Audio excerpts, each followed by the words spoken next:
growing up in North Jersey, like I did in the shadow of New York City, I mean, everything was New York. I mean, Yankee fan, Jets fan, that's what I am. Aside from that, I mean, all the local news was, between North Jersey and what's going on in the city. And New York City was my playground. I think growing up in New York, I think more than anything what it taught me is that if you can make it in New York, you can make it anywhere. To me, it's the modern day Rome. I mean, I know it's a cliche that's been used before, but it really does apply to New York City. It's just a great, great city.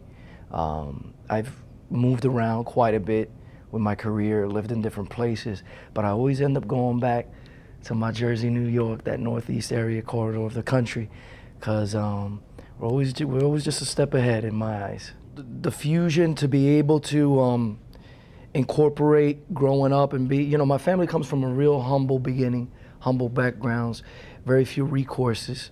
My dad has a 5th grade education. He left to work the farm, for my grandfather in Puerto Rico, 12 kids, and a tobacco farm in Puerto Rico, Morovia in the mountains. But he's one of the smartest men that I ever know. He learned from life.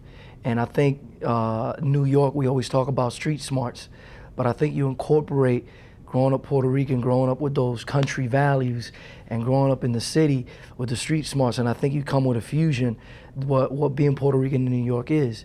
A lot of us, it's not my case, but a lot of us might not even speak the language, Spanish, quote unquote well, but we always carry that flag, on our chest and our heart, and I think that goes a deep-rooted Latin feeling that.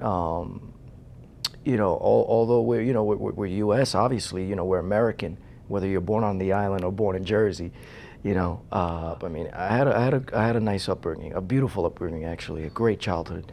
Cannot complain. I mean, you go through your growing pains, you go through those teenage years where you're testing out, your boundaries, testing out your family. But as you get older, you appreciate, just how many sacrifices your parents made. Growing up, a lot of my friends, a lot of the people that I knew around me, maybe didn't go down the right road, maybe didn't follow their dreams. But one of the things that I give my family credit for is, it was easy for them to think that I was crazy when I said, I want to be a salsa singer, I want to be a musician. That's what I want to do, be a professional musician. But and I don't come from a family of musicians. But my family, gave me the thumbs up, always was there, helped me. My dad worked 2 jobs, my mom worked overtime to make sure that they had enough money, extra money to make sure that I went to music lessons, music classes, went to School of Performing Arts in New York City. I mean, those are all things that, thanks to my family, I was able to do. Well, I mean, one of the things that they instilled in me is to always have a backup plan. So one of the things that I did growing up was I paid attention to the studies. When I was in high school, I actually became a full academic scholarship. I got a scholarship to Seton Hall University, finished 1 semester there, pre-med. But at the same time, I didn't give up my dream to be a musician. And simultaneously, I got a group of investors. Again, it wasn't even people that were of the industry. I pretty much grassrooted my whole career. And people that believed in my talent put some money together, put a good demo together, and through some hustling and a little bit of lying here and there just to make sure we got to the right people, we got the demos to some of the big people in the industry, and voila, the rest is history.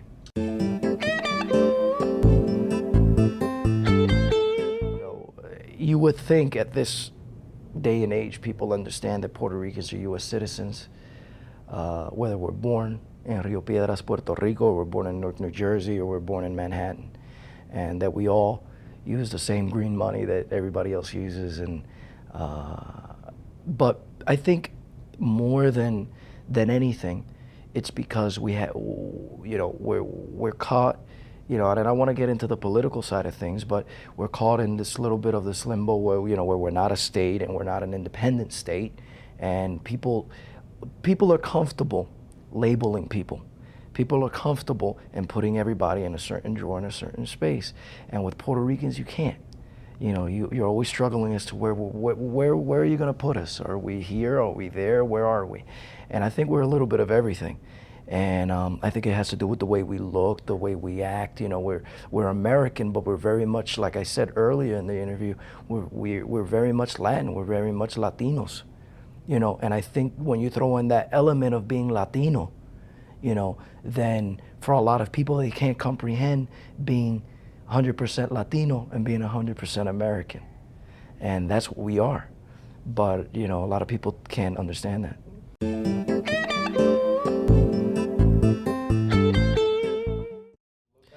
Well, I have one blurry picture because either I didn't know, or it's because my career was just starting and just everything was like, you know, crazy all over the place, but I didn't really plan it very well. So I didn't have anybody recording, or I didn't have anybody with my personal camera.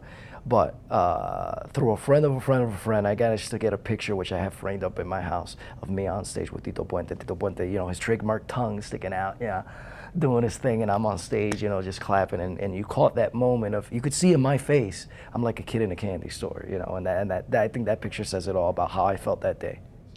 Well, growing up Puerto Rican, growing up in New York, North Jersey area, I mean, it is an experience. I mean, I thank God every day that not only did he make me Puerto Rican and Latin, but that he gave me the opportunity to be born in such a fabulous area of the country where everything is progressive.